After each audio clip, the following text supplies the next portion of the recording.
Bonjour à toutes et tous. Dans cette 11e vidéo, je vais expliquer cette fois tout ce que j'ai fait pour essayer d'y aller.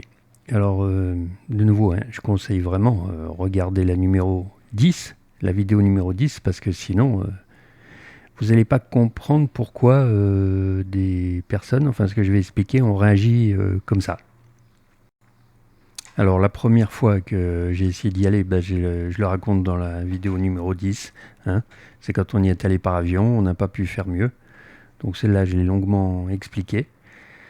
Alors après, ce que j'ai fait, donc de 88 à 2002,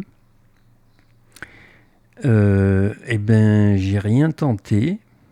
Déjà parce que je trouvais pas de solution, mais aussi parce que je me suis dit naïvement, ces problèmes compliqués là-bas vont à un moment donné s'arrêter tout seul. Quelqu'un va gagner et moi je vais pouvoir y aller. Et puis ça a traîné, puis je me suis aperçu que ça en finissait pas.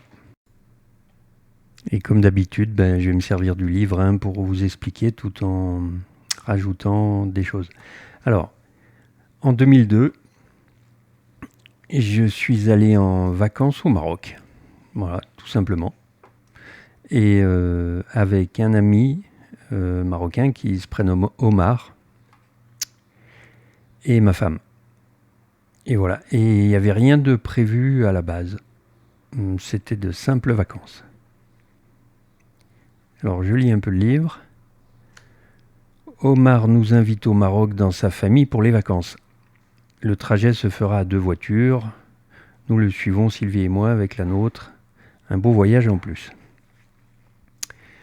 Assis au bord de la plage d'Agadir, je scrute l'horizon.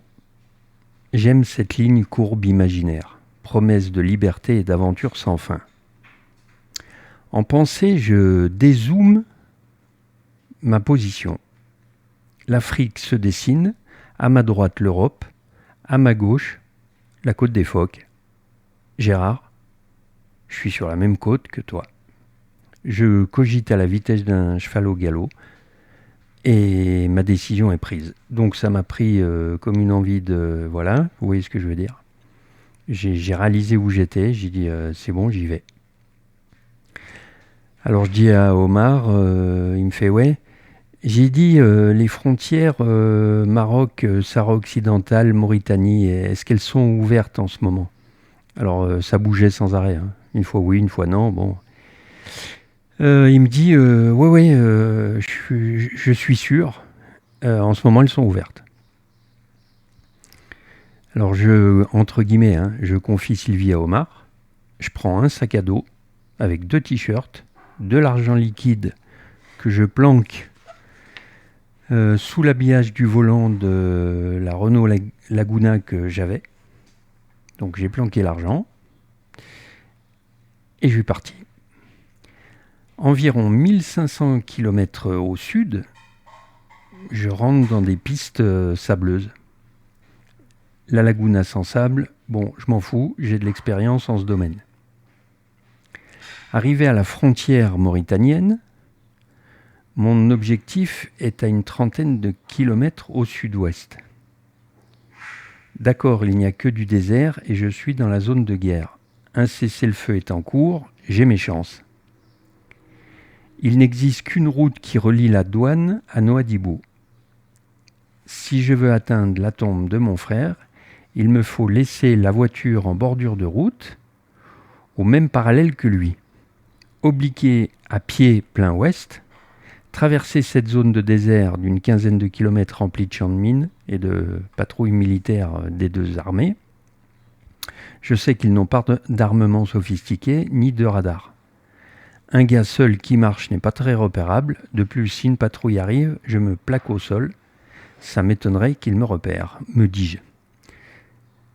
Alors, précision, donc, j'arrive dans cette zone, il y a une route goudronnée, hein, sauf quelques endroits où, de nouveau, il y a des morceaux de piste, c'est là où je m'ensable. Mais enfin, arrivé à la hauteur de mon frère, il y a une route goudronnée et du désert. Alors je continue à lire. Il me reste 2 problèmes. La voiture, il y a des chances qu'au retour, elle ait disparu. Et surtout, c'est purée de mine. Je me dis, bon, la voiture, si on me la pique, donc, tant pis. J'ai assez côtoyé l'Afrique pour me débrouiller tout seul. Reste les mines. À part compter sur ma bonne étoile, c'est de la folie. Donc je suis quand même lucide. Hein. Pendant le trajet, dans la voiture, je me rends compte de tout ça. Je me dis, tu joues avec les allumettes, quoi.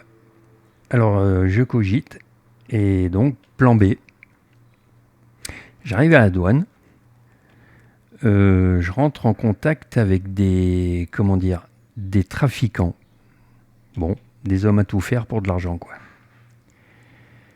Et ils ont l'air de savoir où est le Land Rover. La direction qu'ils m'indiquent est la bonne. Donc je leur demande, voilà ce qui est arrivé, vous avez entendu parler de ça? Oui, oui. Savez où elle est? Oui. Vous savez comment on pourrait y aller? Ouais, ouais. Mais je me méfie, hein, bien sûr. Et donc ils savent éviter les mines, car ils trafiquent dans le coin. Je négocie un prix. Un type monte dans ma voiture. Il a intérêt à ne pas m'avoir menti, sinon il saute avec moi. Je lui ai dit, tu montes, mais tu viens avec moi jusqu'au bout.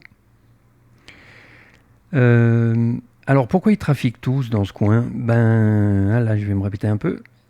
Comme c'est un no man's land, vous faites quoi que ce soit à cet endroit, il n'y a pas de loi.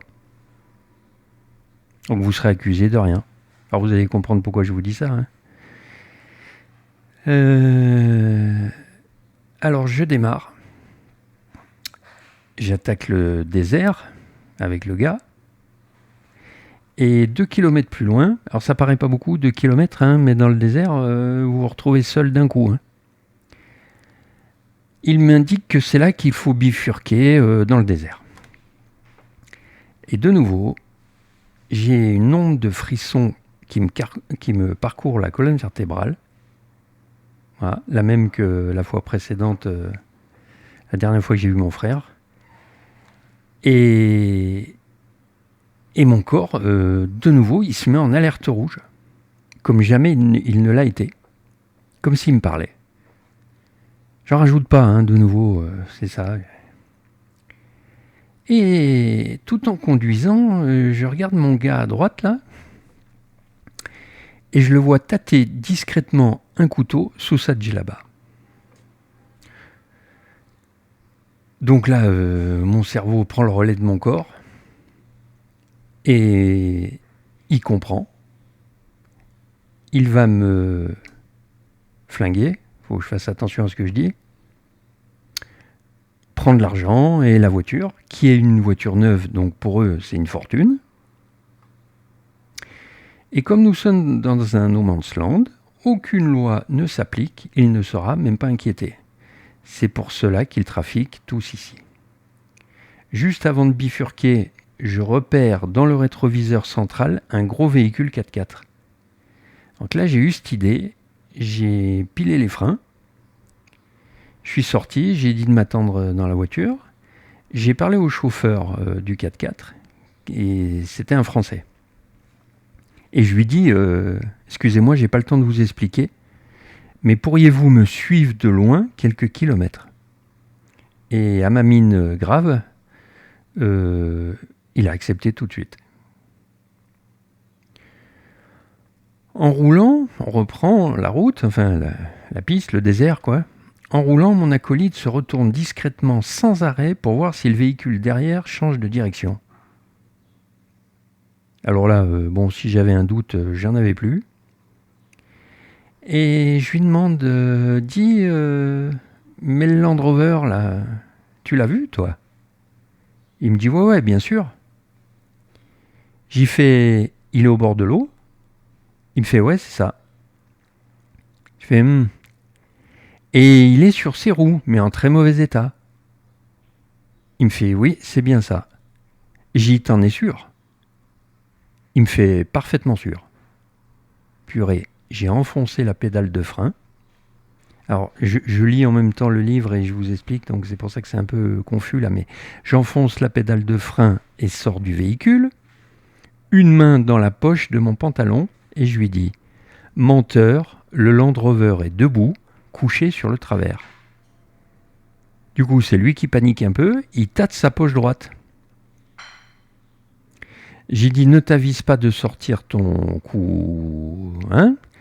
Moi aussi, je suis armé. » Et regarde au loin, le véhicule 4x4 là-bas, je lui ai demandé de nous suivre. Regarde, il s'est arrêté. Ses yeux font un aller-retour et se reposent sur moi. Dans un geste lent, il déplace sa main loin du cou, là. Et je lui dis, je vois que tu as compris. Maintenant, tu sors de la voiture et tu te barres à pied. T'as que 2 ou 3 kilomètres à faire, tu vas y arriver. Et alors là, incroyable, sans un mot, il s'est éloigné. Eh ben, c'est pas compliqué, hein. J'ai réalisé que mes pensées étaient correctes. Pourquoi ? Parce qu'il n'a pas protesté. S'il avait rien, si moi j'avais déliré, on va dire, il n'aurait pas réagi comme ça. Il aurait protesté, il aurait dit non mais ça va pas, qu'est-ce qui vous prend, hein. Mais là pas du tout. Et là je réalise, j'ai transpiré, hein. Là, je le lis comme ça, mais je suis passé à 2 doigts de ma perte. Alors après des remerciements sincères aux gens du 4x4, je me dirige par la nationale, donc je suis retourné vers la nationale et vers Nouadhibou. Alors là, je me dis Alain, quand même, fais attention parce que ça va très très mal finir pour toi aussi. Donc je réfléchis de nouveau et à un plan C, comme j'écris dans le livre. Alors c'est la 2e ville du pays et pourtant la misère est omniprésente. Un bidonville immense la ceinture. Je vois passer une ambulance qui me croise. Elle est antidiluvienne. Ma Laguna, c'est une Rolls à côté. Et alors de fait, à chaque fois que je m'arrête, une nuée de gens l'entoure à chaque arrêt. Après discussion avec divers autochtones, puisque je demande à gauche, à droite, ça c'est l'Afrique, c'est typique de l'Afrique, même un étranger, ça peut paraître bizarre en Europe, mais vous demandez, vous parlez un peu, tu connais pas quelqu'un qui pourrait, et puis comme par hasard, les langues se délient. Donc on me conseille de m'adresser à Monsieur X, je vais pas dire son nom évidemment, il a ses entrées partout, me dit-on. Je le rencontre, il m'inspire confiance, et je lui explique pourquoi je suis ici. Donc il a très très bien écouté sérieusement. Il a compris que c'était important. Et du coup, il me demande qu'est-ce que tu veux ? Alors je lui dis obtiens-moi un rendez-vous rapide, parce que je ne peux pas rester trop longtemps, avec la plus haute autorité politique du coin. Donc là, on est en 2002, on n'est pas en 1988, comme j'ai expliqué dans la vidéo numéro 10. Alors, il me dit, écoute, viens, je t'invite chez moi, tu vas pas aller à l'hôtel, toi, tu ne bouges pas, et moi, je m'occupe du reste. Et il me dit, bien sûr, mais ça c'est normal, ça te coûtera un peu d'argent. Et je lui réponds, ton prix raisonnable sera le mien. Alors, le lendemain matin, un grand et bel homme habillé d'une djellaba immaculée s'assoit majestueusement. Il est accompagné d'un haut gradé militaire. Donc, le gars, il m'a pris un rendez-vous, il y est arrivé, avec la plus haute autorité du coin. Et je me retrouve assis en face d'eux. Je dis eux parce qu'ils étaient 2. Et il me dit, Monsieur Vunier, c'est bien ça ? Oui.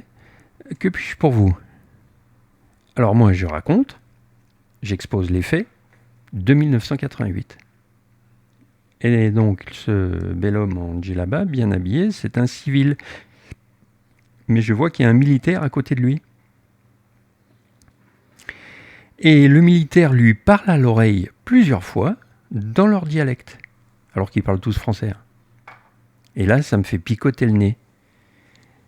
Et ça va peut-être vous étonner, mais eux, ils ont trouvé ça normal. Hein.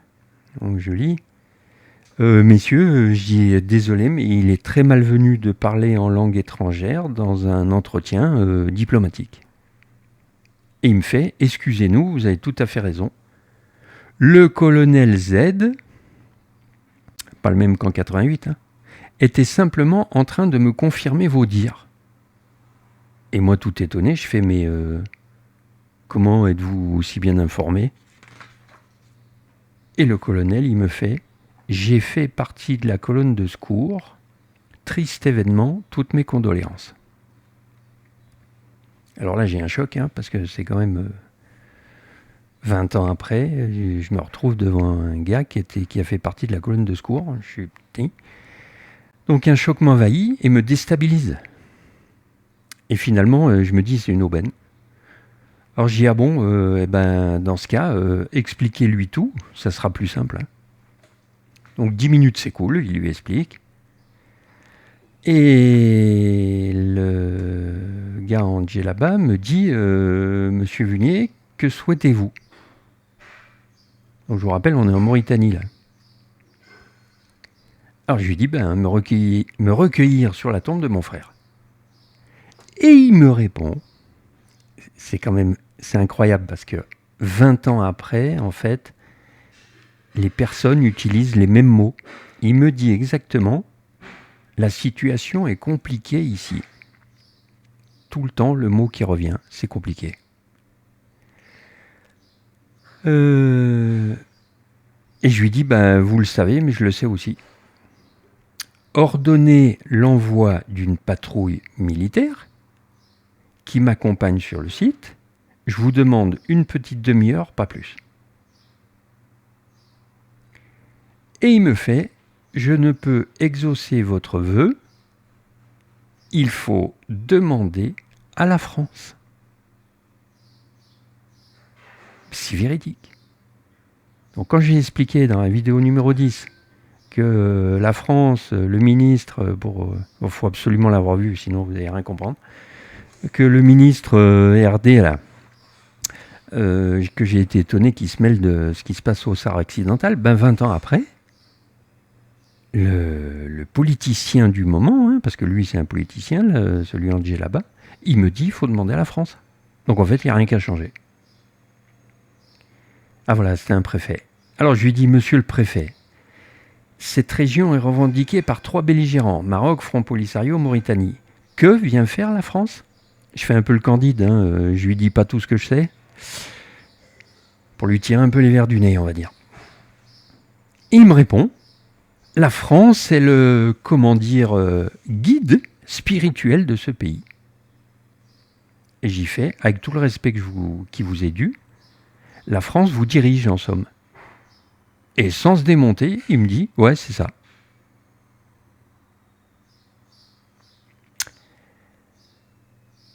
Alors, j'ai dit à l'époque, j'ai demandé à la France, le ministère des Affaires étrangères, RD, toujours le même, avait refusé.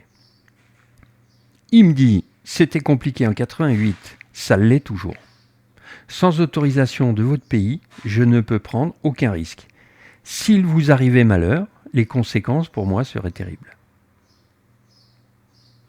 Et il refuse. Donc je repars chez la personne qui m'a pris ce rendez-vous et qui m'héberge.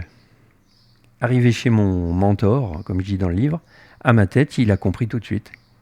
Il me dit, il a refusé. Et j'ai dit, mais personne ne veut se mouiller. Personne ne veut se mouiller. Et je lui dis, trouve une solution, aide-moi s'il te plaît. Et il cogite, il me dit, j'en vois une, mais pas facile non plus. Et je dis, bon, on dit toujours. Il me dit, il existe ici des guides du désert. Alors, ce n'est pas les mêmes que j'ai expliqués dans la vidéo numéro 10. Mais bon, j'essaie de faire un peu court parce que sinon, on ne va pas s'en sortir. Il existe ici des guides du désert. Ce sont des gens sérieux, honnêtes et fiables. Le problème, c'est qu'ils ont un code d'honneur. Là, vous n'allez pas y croire. Hein. Dès qu'ils prennent quelqu'un sous leur responsabilité, un devoir de sécurité absolu les anime. Vu ta demande, j'ai des doutes.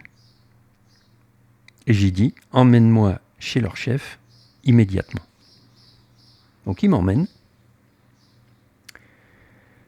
Je suis assis devant le chef. Le chef m'observe. Il a un regard vif, noble, d'un calme saharien. Il écoute attentivement mes dires. Un silence s'installe. Doigts croisés, il réfléchit. Et il me dit, très justement, non, c'est pas le mot, très lucidement en fait. Il me dit, donnez-moi une bonne raison de vous dire oui. Et j'y fais l'argent. Je vous paierai en conséquence. Il me dit, l'argent est un moyen, pas une fin en soi. Alors là, pour essayer de le convaincre, j'ai dit, vous connaissez beaucoup de gens qui, 14 ans après le décès de leur frère, laissent leur femme pendant des vacances, se tapent 3000 km de désert avec pour tout bagage un sac à dos et une voiture, prend le risque de se faire par un charlatan. Je lui avais donc expliqué ce qui a failli m'arriver. Et je lui dis, seul dans une zone de guerre minée, et se retrouve devant vous en vous implorant. Il me fait, laissez-moi une demi-heure. Bon, alors je sors. Dehors, une horde de gens entoure la voiture. Tu la vends. Et, pour la énième fois, c'est non. Bon, là, j'ai crié un coquard rafraîchi mon gosier desséché. Dans ma tête, je cogite. S'il me propose une solution, laquelle va-t-il adopter? S'il en existe une. Et là, ce que je vais entendre dans son bureau dépasse tout entendement. Et je le pense encore aujourd'hui. J'en suis toujours pas revenu.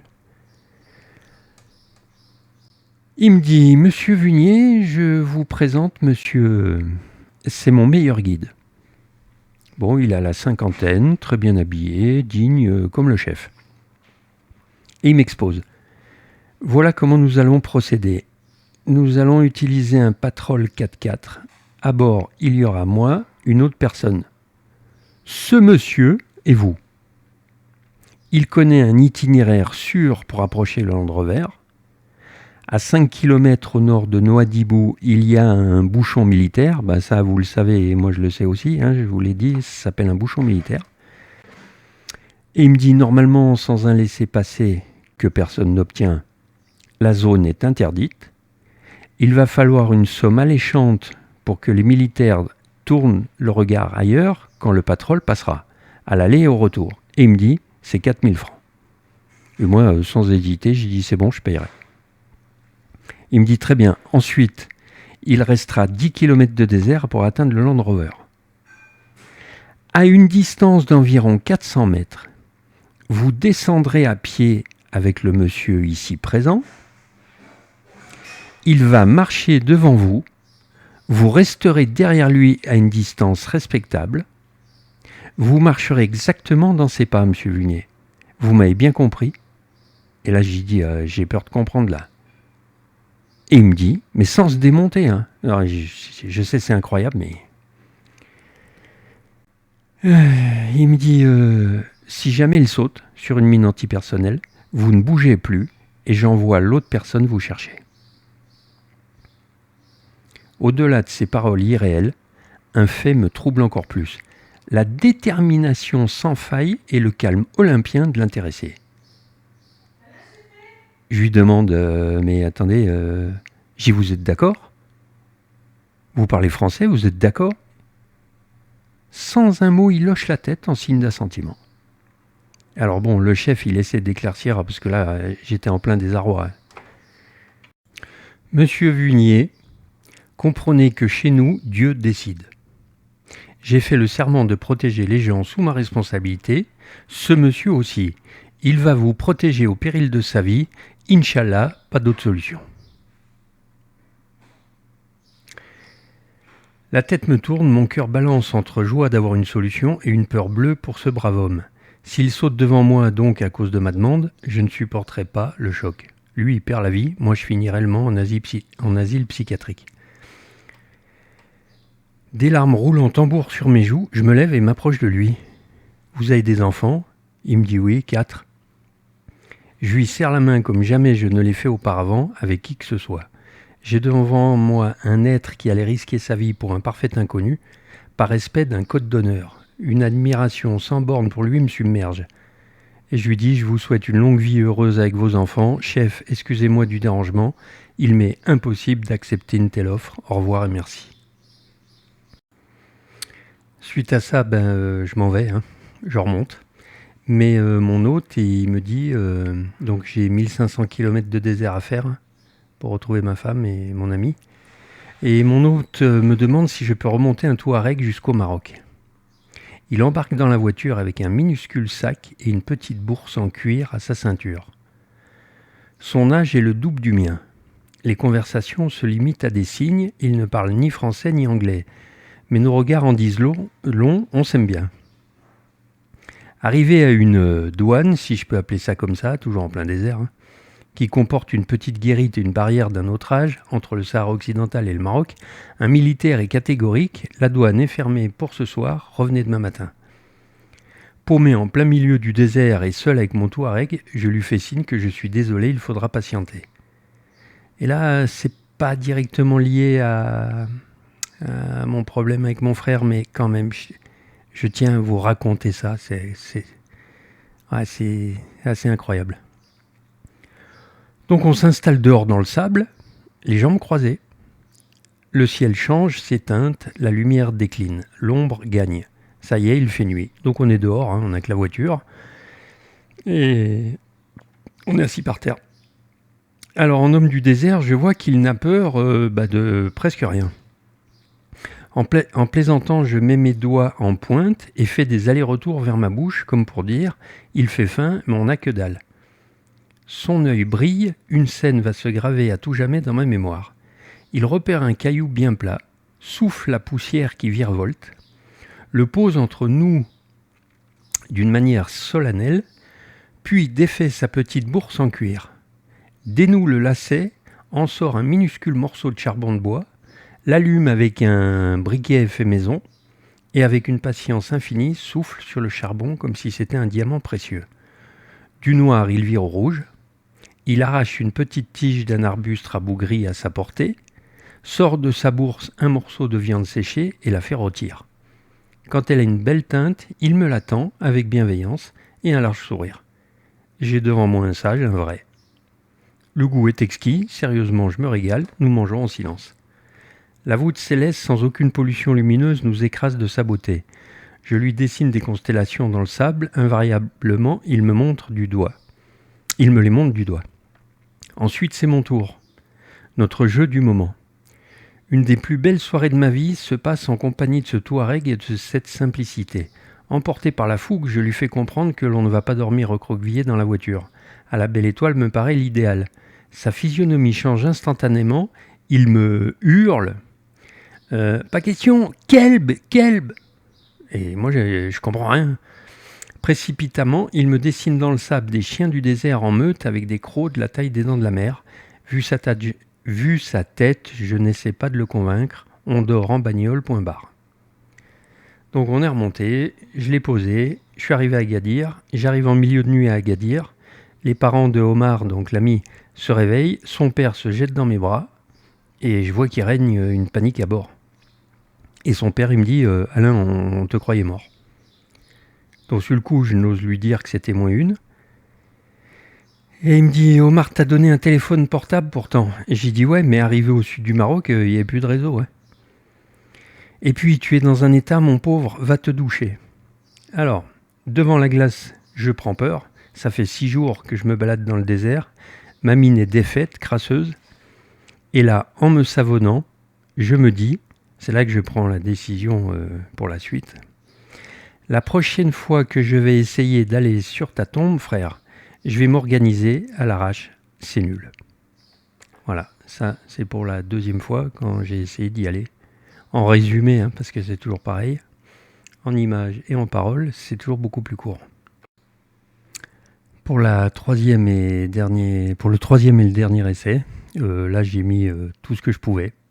Vous allez voir, Quand je dis ça, j'exagère en rien. Mais bon, ça a échoué. Alors, début de l'année 2018. Donc, mon dernier essai, 2018. Alors, je lis. Frère, le temps peut bien passer. Ma promesse, je ne saurais oublier. Aujourd'hui, j'ai une arme. Elle s'appelle Do. Alors, j'avais un catamaran, un voilier de 11 mètres. Bon, bref. Et qui se nommait Do.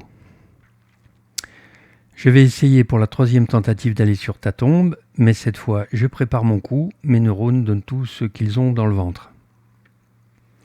Alors, je passe en revue toutes les solutions que je suis capable d'imaginer. En vrac, les voici. Alors, je ne sais pas si vous avez tout capté du premier coup, mais... Solution politique. Je me dis, je contacte le chef de la résistance du Front Polisario, donc les Sahraouis, et lui propose un deal. Vu qu'ils sont en mauvaise posture face au Maroc, donc je vous ai dit, ils ont quasi perdu, mais qu'ils ont une voix à l'ONU et des pays alliés, dont l'Algérie, qui les soutiennent, qu'ils se servent de mon cas pour redorer la position du Polisario sur la scène internationale. Donc à ce moment-là, je lui propose de fournir un soutien médiatique européen, parce que moi je travaille dans la presse, donc j'amène des journalistes. Sous les feux des projecteurs, il m'emmène sur le lieu avec des jeeps du Front Polisario. Le Maroc va crier au scandale, mais les Sahraouis pourront dire « Nous faisons une bonne action refusée par tout le monde et nous démontrons par cet acte que ce territoire est à nous. » Les Marocains vont hésiter à nous tirer dessus à cause des médias. Bon, alors là, je me dis, ça risque de marcher. Et ils seraient capables d'accepter. Vous savez, dans ces situations, je les connais un peu, ces gens, qu'est-ce qu'ils sont capables d'accepter ou pas. Peut-être vous, ça vous étonne, mais ça aurait pu marcher. Sauf que, je me dis, le risque, c'est de détruire le cessez-le-feu, c'est-à-dire que ça ravive la guerre d'un seul coup, ou que la politique s'emballe d'une manière incontrôlable. Chacun va vouloir utiliser cet événement hors du commun pour en tirer le meilleur comme le pire. C'est de la politique. Donc, je suis pas chaud. Alors, j'imagine une autre solution. Toujours, solution politique. Je menace tellement l'ambassade française et suisse, puisqu'ils étaient binationaux, de rapatrier le corps, qu'ils vont être obligés de s'arranger avec le Maroc et les autres pour me laisser y aller. Sinon, j'ameute la presse et c'est moi qui crie au scandale. Je prends des ténors médiatisés du barreau et mon ami Yves, c'est un grand avocat, qui les chapeaute.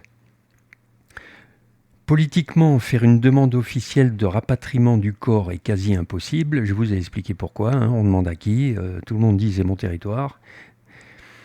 Donc je ne vais pas tout récapituler, c'est à vous de faire... de comprendre. Donc, politiquement, faire une demande officielle de rapatriement du corps est quasi impossible. Qui va demander quoi à qui ? La moindre demande dans un pays va rendre l'autre furieux. Le risque, c'est l'enlisement. Trop long, trop cher, pour un résultat incertain. Alors là, on va un peu plus se concentrer. J'ai imaginé une solution qui est peut-être la bonne, mais bon, j'y suis pas arrivé quand même. Solution via les scientifiques.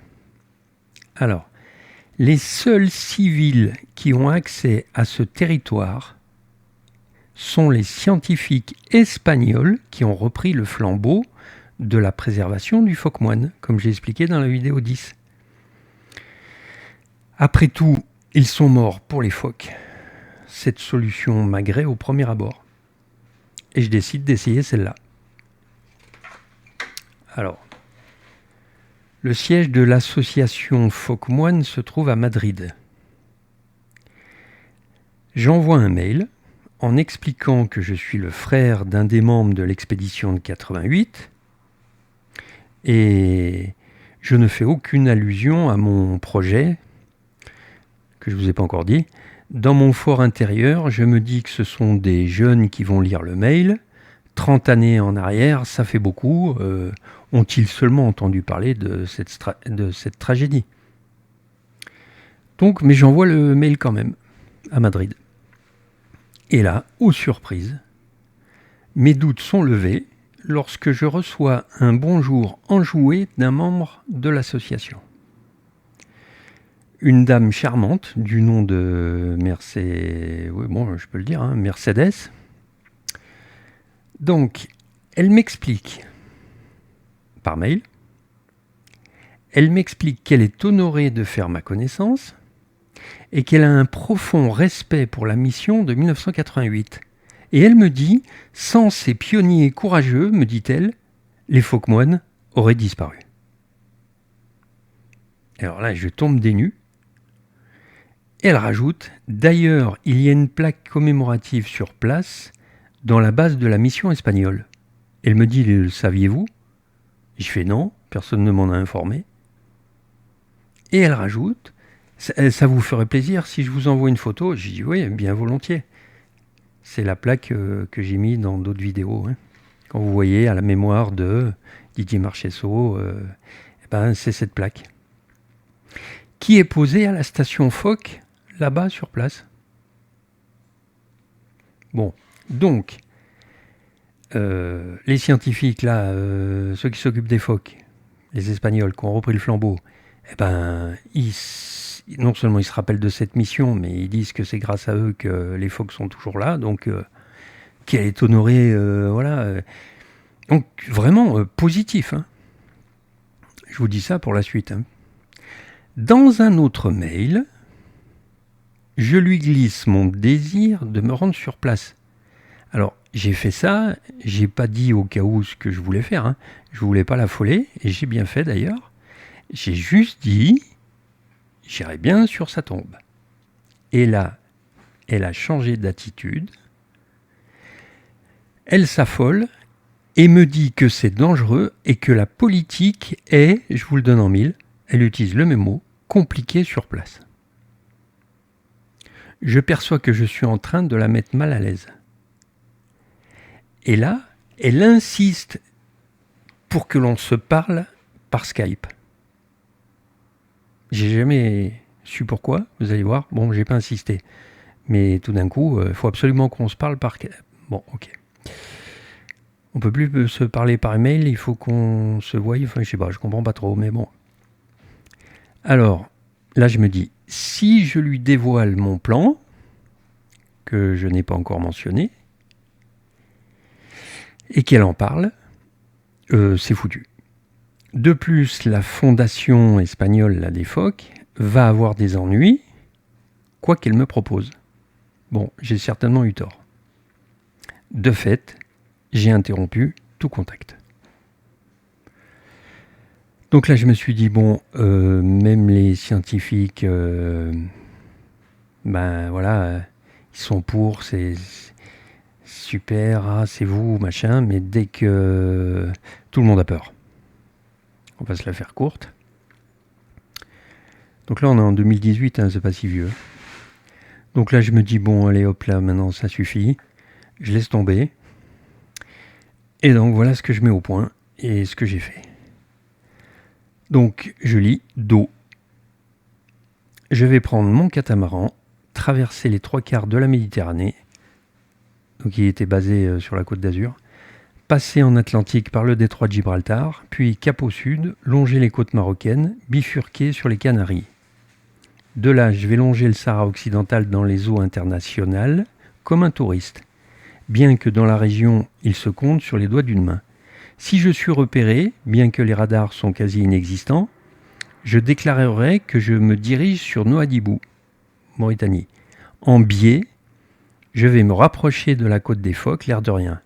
À la distance de 20 000 nautiques, c'est les eaux nationales.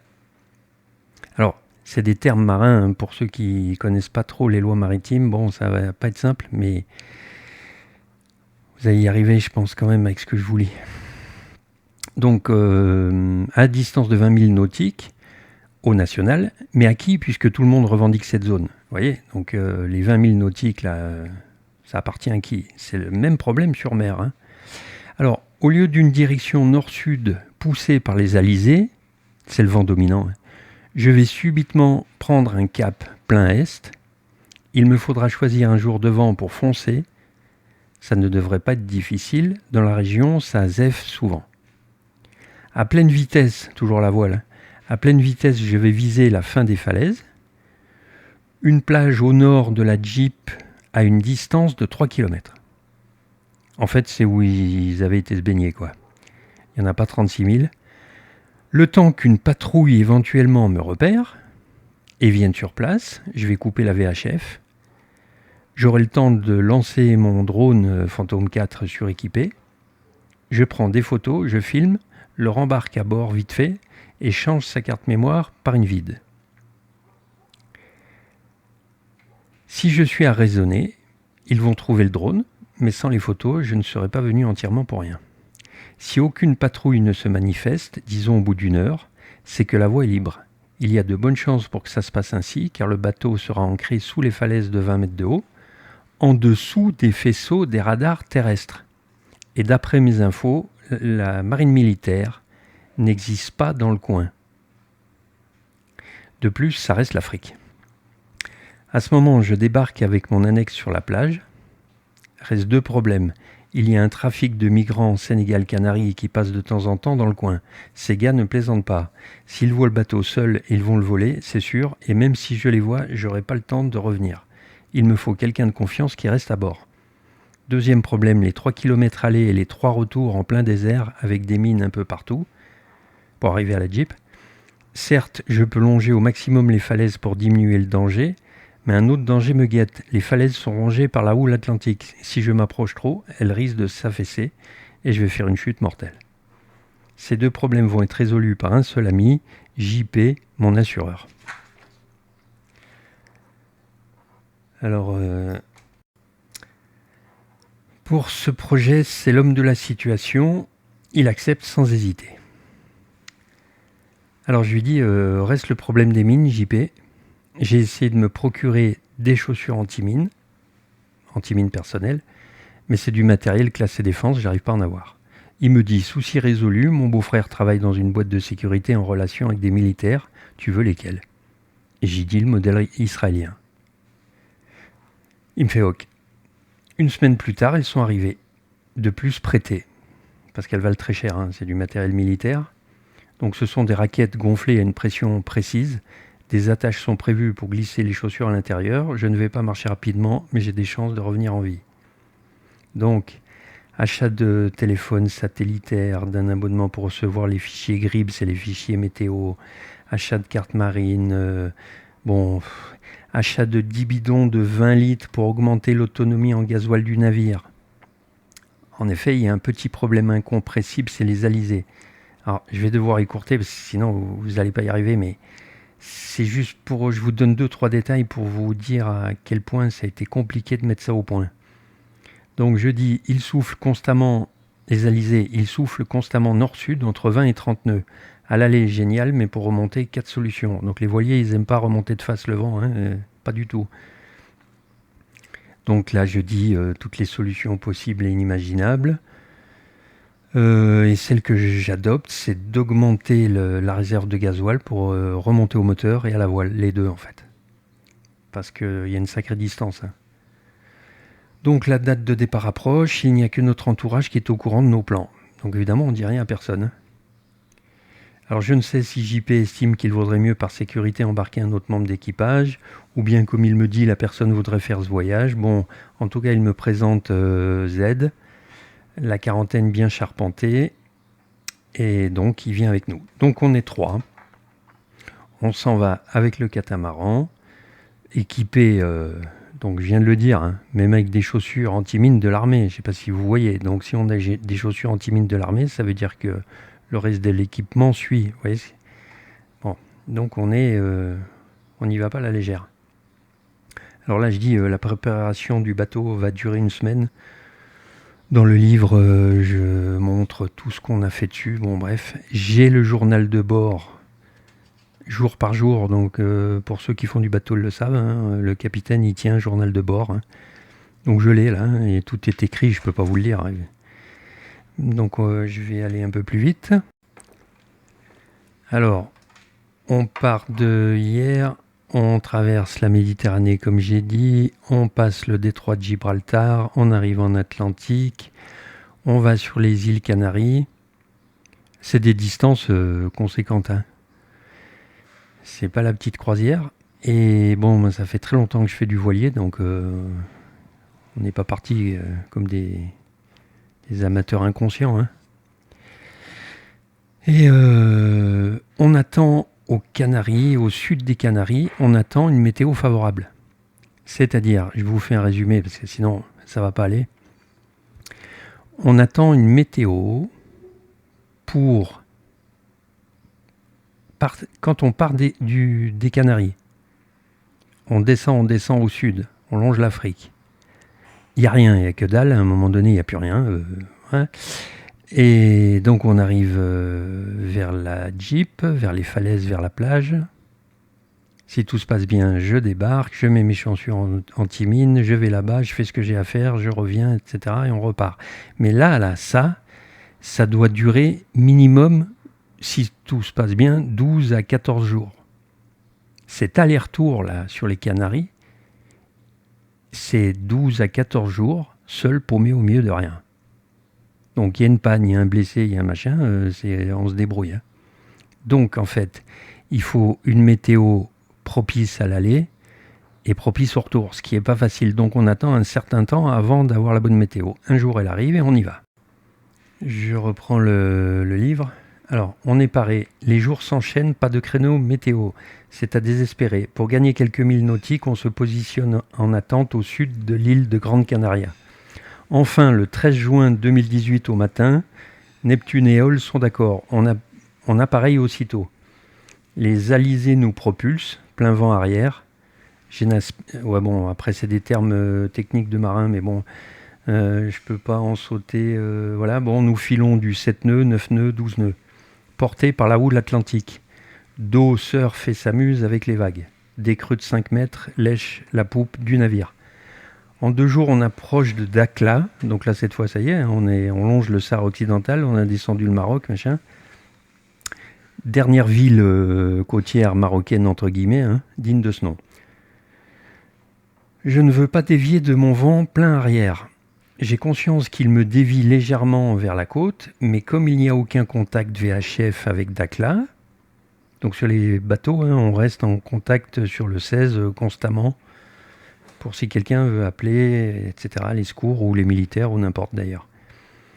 Donc je reste sur la VHF avec Dakhla et que nous venons de la dépasser et qu'il ne se passe rien. Je me dis que tout va bien, on n'est pas repéré, personne ne nous appelle, ok, alléluia. Théoriquement, je ne dois pas approcher, alors c'est les lois maritimes, à moins de 20 000 nautiques de la côte.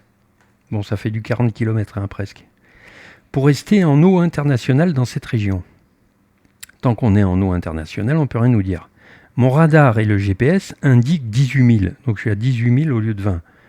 Je change légèrement le cap pour rester en parallèle. Lorsqu'il faudra tourner en face de la côte des Phoques, ma distance devra être minimale, d'où le grattage des 2000. Donc on descend plein sud, à 20 000 dans les eaux internationales, et au dernier moment, piou, on bifurque. D'où moins il y a de distance, mieux on se porte. Dans l'après-midi, alors que nous sommes absolument seuls sur l'eau, un avion militaire marocain décrit des cercles au-dessus de nous. Aucun contact radio. Il me fait des signes en m'indiquant de mettre un cap au large. Donc ça, c'est aussi une procédure maritime. Bon, je la connais. Hein. La procédure est l'avion passe sur l'avant du navire perpendiculairement et prend une direction. C'est celle qu'il faut suivre. La première fois, je ne change pas de cap, faisant mine de ne pas comprendre. En fait, je les teste. Lorsqu'il revient 20 minutes plus tard, nous procédons à des manœuvres de voile et j'affiche un cap franchement au large. Donc, il voit que je m'éloigne, il s'en va.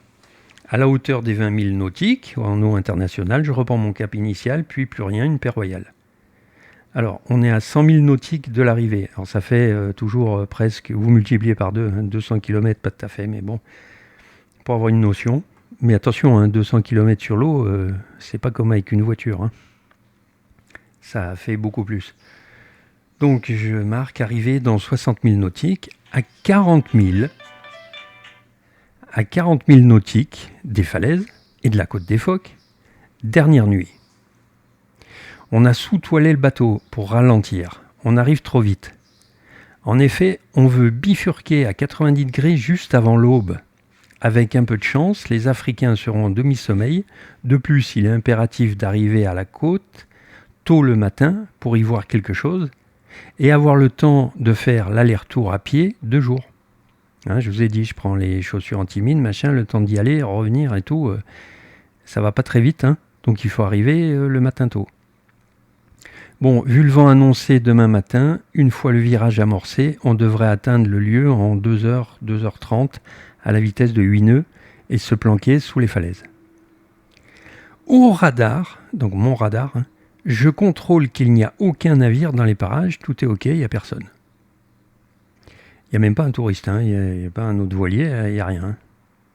JP est de quart, Z et moi on dort pour engranger des forces. Donc il fait nuit. Vers minuit, JP vient dans ma cabine. Alain bouge un appel radio de l'armée royale marocaine. Et il me dit, il connaît le nom du bateau. Ils appellent Do Catamaran. J'ai dit sur quelle fréquence? Il me dit sur le 16, le canal de veille. J'ai dit bon, j'arrive. Alors je réfléchis à la vitesse de l'éclair. Le nom du bateau, comment il le sait? C'est grâce à l'avion. Hein. Et donc une certitude, on est accroché radar, c'est le terme militaire. Mais lequel mystère? Si je lui mens et que j'annonce une destination via Nouadhibou ou les îles du Cap-Vert, au moment de tourner, il va prendre peur et ameuter la cavalerie. Pas sûr que j'arrive à les prendre de vitesse pour le drone. On est mal. Et je dis, putain, réfléchis, bordel, réfléchis. Je peux jouer la carte du Candide. Je les connais, les Africains. Avec eux, des choses inimaginables en Europe sont possibles. Ici, tout est dans l'art de présenter la situation. Bon, j'opte pour cette solution, de toute façon, j'en vois pas d'autre. Alors JP me fait, Alain, rapplique en vitesse, il insiste. Donc j'arrive. Catamarando, Armée royale marocaine, me recevez-vous? Là je lis, hein. Oui, bonsoir monsieur, bonsoir. Quelles sont vos intentions? Et je réponds, eh bien nous sommes 3 Français à bord en vacances, comme nous sommes fans de kitesurf. Alors, Dakhla, c'est un spot reconnu mondialement. Hein. Et les Marocains, ils ont besoin de devises touristiques. Hein. Donc quand on dit on veut faire du kitesurf à Dakhla, voilà, vous avez compris. Et je lui dis, et on est amoureux de la nature, nous allons demain regarder et photographier quelques phoques depuis le bateau, au nord de Nouadhibou, juste une journée, puis on remonte sur Dakhla, faire du kitesurf et dépenser des sous dans votre belle ville. Et il me fait la côte des phoques. Je fais ouais. Il me dit très bien, restez en veille sur le canal 16, faites bonne route, bonsoir. Bonsoir, merci. Putain, avec JP, on jubile. On dit, putain, c'est tout bon. Donc on continue. On est donc, j'avais dit, à 40 000 nautiques et à 15 000 avant de tourner. Alors 15 000, plus que 5 000, on y est presque. On prépare la manœuvre 90 degrés bâbord. Donc pour changer de cap, hein, pour accélérer un max. Et là, à la VHF, Armée royale marocaine, me recevez-vous d'eau catamaran? Et j'ai dit, purée, mais c'est qui? Il n'a pas la même voix que l'autre. Et JP me fait aucune idée. Donc je décroche. Ici d'eau catamaran, donc je suis... Bon. Ici d'eau catamaran, je vous reçois 5 sur 5. Bonsoir, quelles sont vos intentions? Et moi, d'une manière très décontractée, je lui dis, j'ai eu un de vos collègues il y a quelques heures, je lui ai expliqué, il m'a donné son feu vert. Il me fait, ah bon, qui? Je dis, j'en sais rien, moi, c'était une personne de l'armée royale comme vous. Il me fait, ah, très bien. Bon, redites-moi vos intentions. J'y voir les phoques quelques heures, puis on remonte faire du kitesurf à Dakhla. Et lui, il recommence. La côte des phoques? Je fais, ouais, les phoques moines, là, au nord de Nouadhibou.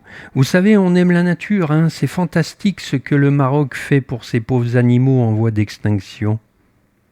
Et il me fait, oui, merci, mais je ne peux vous autoriser à aller là-bas. Je me maîtrise un max pour rester calme. Monsieur, nous venons de France, avons parcouru des milliers de milles nautiques pour les voir. Votre collègue a donné son feu vert, nous resterons au loin avec le bateau pour ne pas les déranger.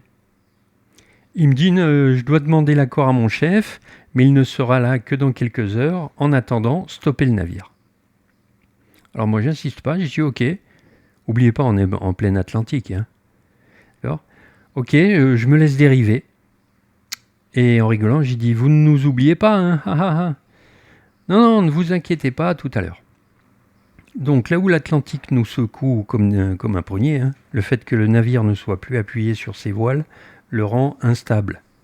Et les heures tournent. Et je dis à JP, regarde, le vent a légèrement tourné, il nous pousse directement vers la côte, pile sur la Jeep. Il me dit, t'as raison, c'est tout ça de gagner. Donc l'aube se lève et réchauffe nos corps endoloris. La fatigue est au rendez-vous, les heures de navigation, la tension nerveuse, la dérive style checker met à mal nos muscles, mais pas notre détermination. Et alors enfin, il rappelle à la radio. Dos catamaran, vous voyez, vous avez bien dormi. J'y merci de vous en préoccuper, mais à vrai dire, la dérive n'est pas conseillée pour un sommeil réparateur. Il me dit désolé de l'attente, hein, voilà, mon chef est catégorique, faites demi-tour, c'est non. Alors, je sais à ce moment-là que le temps de la négociation est révolu. Il ne reste que la force et les menaces, et pas que à moitié, il faut que je mette le paquet. Donc je lui dis, alors tout ça, hein, c'est des lois maritimes. Lui, il le savait, moi aussi. Hein. Alors je lui dis, monsieur, je parle bien à une personne qui a autorité. Il me fait oui. Je souhaite que vous confirmiez ma position. Êtes-vous d'accord qu'elle est à tant de degrés nord, tant de degrés ouest, bon bref. Et il me fait oui, je confirme, la position est exacte. Alors je lui dis, je n'ai pas à me soumettre à vos ordres, vu que je suis en ce moment dans un no man's land, ces eaux ne sont à personne et la côte en face non plus d'ailleurs. Donc je vais remettre mes machines en route et faire un cap plein ouest. Désolé, mais on ne fera pas demi-tour sans voir les phoques. Et la panique à bord, il me fait, monsieur, ne faites pas ça. J'y fais, oh que si, je vais le faire et de suite. Et là, dans la panique, il me dit, j'ai des ordres, ne faites pas ça. J'y fais, des ordres. Vous êtes assis ? Il me répond, si vous insistez, on va vous tirer dessus. Alors là, je suis parti en colère. Hein. Ma colère est décuplée. Cette menace militaire d'armes de guerre me rappelle la triste fin de mon frère et ses purées de mine. En cachant le micro, je demande à JP, mets le radar au maximum de sa portée, dis-moi s'il y a un navire de guerre dans les parages. Et il me répond, Alain, je détecte rien à 20 000 à la ronde. Et je dis, mais ils sont où ces enfoirés là ? Il n'y a pas de marine dans le coin, pas de batterie côtière, pas de base aérienne. Il n'y a que du désert, merde. Parce que j'avais pris des renseignements. Hein. Les armées, elles étaient terrestres, ils n'avaient pas soi-disant de bateaux, de machin, bon bref, donc vous allez comprendre. Alors je reparle à mon militaire d'une voix qui ne laisse aucun doute sur mon humeur. Et je lui dis, me tirer dessus ? Alors, de nouveau, hein, là ce que je vais dire, c'est pas pour frimer, hein, c'est des lois maritimes. Alors je lui dis, je suis le capitaine de ce navire, vu les lois maritimes internationales, j'ai toute autorité. Je vous informe qu'un membre de mon équipage enregistre cette conversation. Vous venez par cette déclaration de menacer l'État français et déclencher un incident diplomatique. Ce navire est un territoire français et il bat pavillon français. Donc, c'est comme s'il avait dit à la France, faites gaffe, on vous tire dessus. Et donc je lui dis, tirez-moi dessus si ça vous chante, bande de lâches, vous êtes qui d'abord ? Et là, au lieu de se mettre en colère, il me dit, je vous en supplie, ne faites pas ça. Et moi je m'énerve, je lui dis, vous êtes qui ? Il me fait un marin comme vous. J'ai un marin. Un marin égale bateau, mon radar n'en voit pas, vous vous moquez de moi ou quoi ? Et là, je tombe. Il me dit, on est caché derrière l'horizon sur un patrouilleur côtier. Patrouilleur militaire. Hein. Donc c'est une stratégie militaire encore. Hein. Donc la terre est ronde, hein, vous avez compris. Le bateau, il se planque eux, les radars militaires sont plus puissants que les radars civils. Il se met derrière la rotondité de la Terre. Lui, il vous voit, vous le voyez pas. Mais les renseignements que j'avais, il n'y avait pas de navire militaire dans le coin. C'est là où je reste scotché. Et je lui dis, le Maroc n'a pas de patrouilleur ici. Et croyez-moi, je suis bien renseigné. Et là, il me dit, c'est tout récent. Comme quoi, l'enfer se cache dans le détail. Donc ces 3 mots me confirment. L'enfer se cache dans le détail, je viens de le dire. Je comprends qu'ils ont annexé le No Man's Land maritime en douce, sans aucun droit légal, de nouveau. Alors là, j'ai dit, passez-moi le commandant de bord, je veux lui parler. Ah, il me fait, je suis le second et parle en son nom. J'ai dit, voilà ce que je vais faire. J'ai un téléphone satellitaire à bord. Un des membres de mon équipage a son gendre qui travaille à l'ONU. Il va l'appeler de suite. Comme ça, l'ONU sera au courant de votre petite menace et on verra qui est dans son droit légal. En attendant, je ne bouge pas. J'espère que vous n'allez pas tirer sur mon navire qui respecte pour l'instant vos ordres. Il me fait ok, on se rappelle. Donc, JP, il appelle son gendre. Ben, c'était vrai, hein, il avait son gendre qui travaillait à l'ONU. Donc, JP appelle son gendre. On avait gardé cette carte par sécurité. Et le gendre, il confirme que la position du navire et sa route de destination n'est pas en eau marocaine. Donc je rappelle le second. J'y voilà la réponse de l'ONU. J'ai raison. Je vais redémarrer mes machines. Vous pourrez me couler. Vous allez gagner une manche. Mais comme je suis binationaux français et suisse, vous aurez à rendre des comptes à ces 2 gouvernements. Les médias, l'ONU, ils vont tous crier au scandale. Et du coup, votre petite annexion en douce du Sahara occidental, vous pourrez vous asseoir dessus. Je vois le titre en Europe. Un navire de guerre marocain coule et tue 3 Français en vacances sur un voilier qui voulait voir les phoques moines en voie de disparition. Moi, je vous le dis, bonne chance. Et là, alors, il me fait de quelle ONU vous parlez? L'ONU marocaine. Donc là, il se moque de moi. Hein. Bon. D'accord, c'est pas difficile à comprendre. Hein. De quelle ONU vous parlez? Donc il se moque de moi. Alors là, ma rage est au paroxysme. J'y fais quelle ONU? Mais oui, vous voulez jouer? Alors jouons. La MINURSO, ça vous parle? Ah, il me fait, ah, vous connaissez? J'ai dit, mais oui, parfaitement. C'est le nom de la mission de l'ONU qui se trouve à une 30aine de kilomètres dans les terres en face de nous. Et qui a pour mission de surveiller et rapporter tout incident de non-cessez-le-feu à la communauté internationale. J'ai le numéro de monsieur, je ne vais pas citer évidemment, le chef de mission. Vous voulez lui demander à lui si c'est la bonne ONU? Donc là, il s'est... Bon, il me dit, ah, calmez-vous, je vous en prie. J'ai dit, c'est pas moi qui ai commencé, hein, c'est vous. Ah, il me fait, capitaine, ça fait 4 heures que nous discutons, je peux vous poser une question? Je fais, allez-y, essayez. Pourquoi vous insistez autant pour y aller? La question est tellement sincère et dénuée de toute fourberie qu'elle touche mon cœur. Ma rage s'éteint instantanément, ma voix redevient Alain. Monsieur, si je vous le dis, vous n'allez pas me croire. Donc, vous avez une raison précise. J'ai dit oui, et une que vous ne pouvez imaginer. Il me fait laquelle? J'ai dit, vous avez Internet à bord? Il me fait oui. Êtes-vous prêt à faire ce que je vais énumérer? J'écoute. Tapez dans un moteur de recherche terroriste, pas dire le mot encore, se faire emmerder, Terro 88, ouvrez wikipedia.org, cherchez en octobre, la date du 18 octobre est fausse, c'était le 16, mais vous y trouverez un événement qui a eu lieu sur la côte des Phoques. Parmi les victimes, il y avait mon frère. Ensuite, tapez dans le moteur de recherche Livre rouge Gérard Vunier, ça vous confirmera qu'il fait partie des victimes.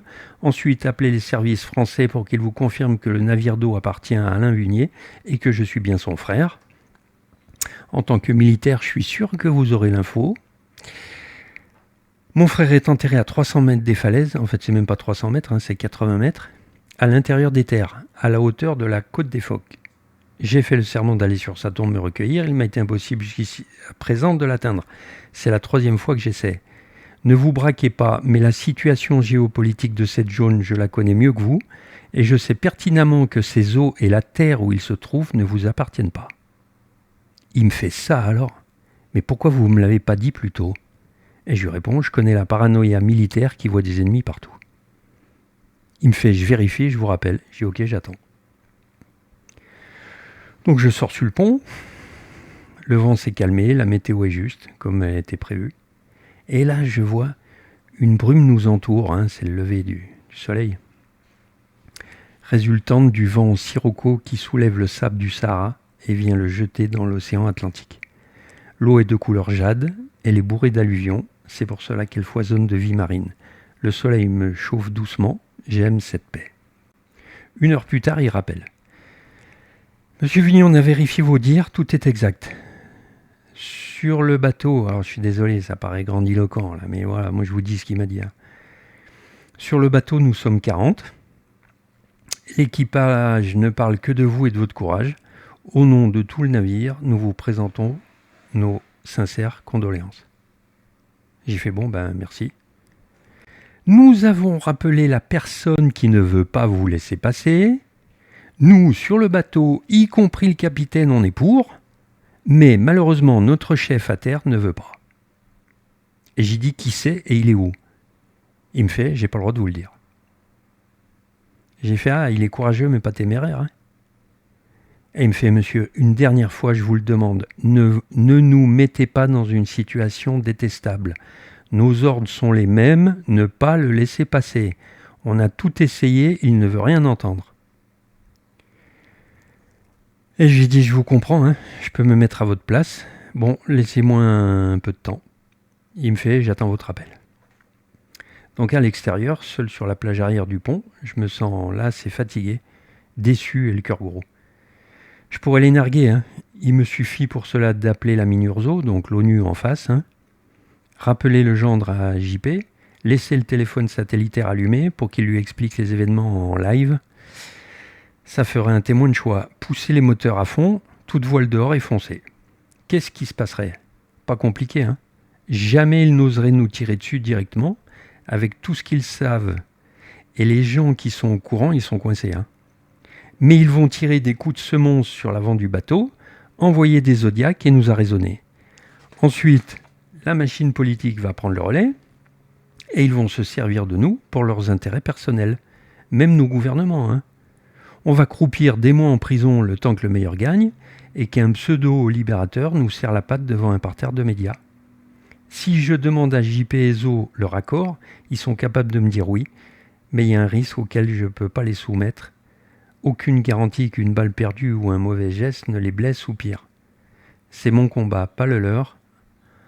Un bon capitaine ne doit pas exposer inutilement son équipage à un risque de ce type, et de toute manière, le but ne serait même pas atteint. Je regarde en direction de la côte, un petit miracle se produit, la brume se dissipe légèrement. Je distingue les falaises. Gérard, je suis si proche de toi, frère. Lentement, sans détourner mon regard, je dépose une offrande dans l'eau.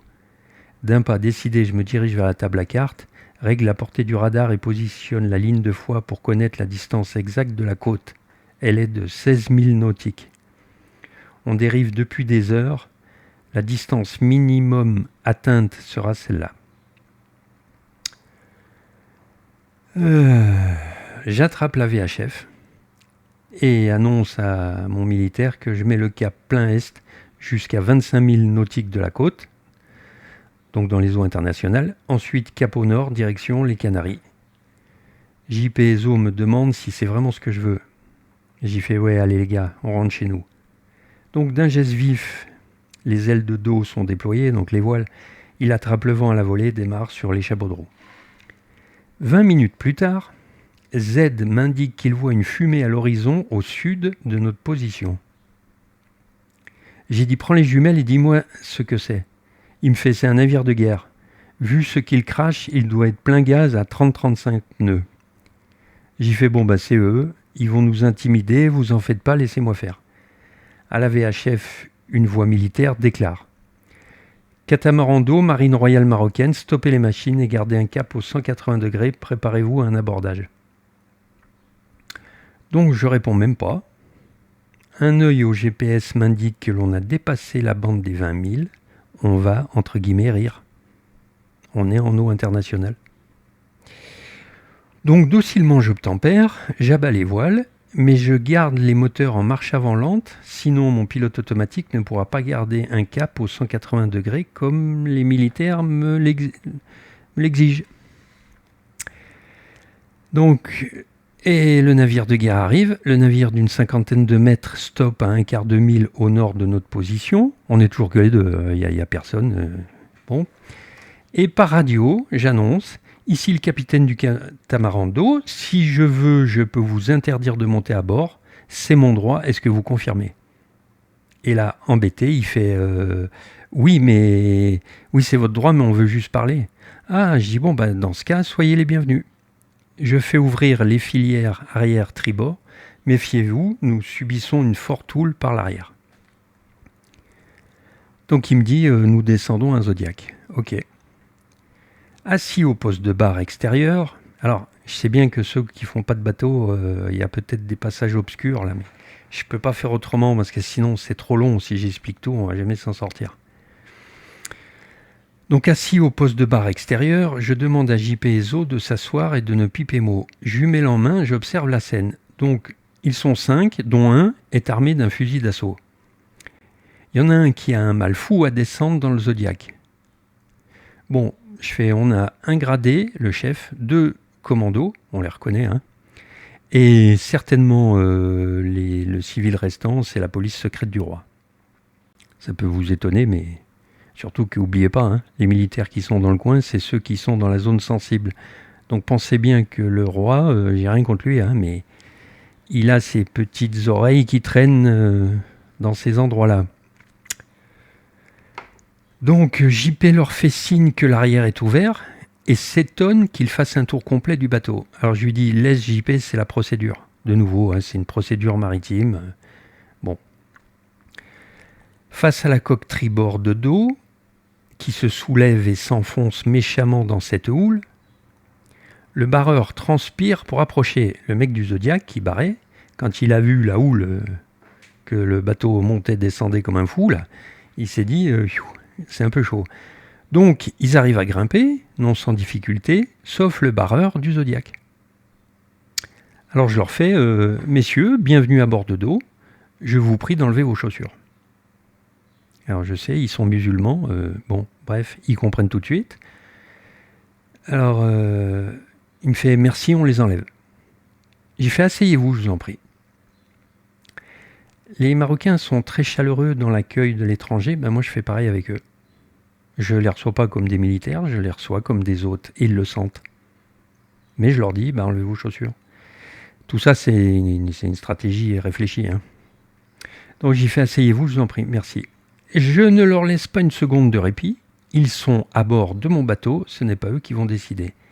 J'y fais, qui est la plus haute autorité parmi vous là? Il me fait, c'est moi. J'ai dit, permettez-moi de vous informer. Je vais chercher tous les documents concernant l'accident de 88, les articles de journaux, tout ça, et je les étale sur la table en expliquant sans ralentir l'affaire.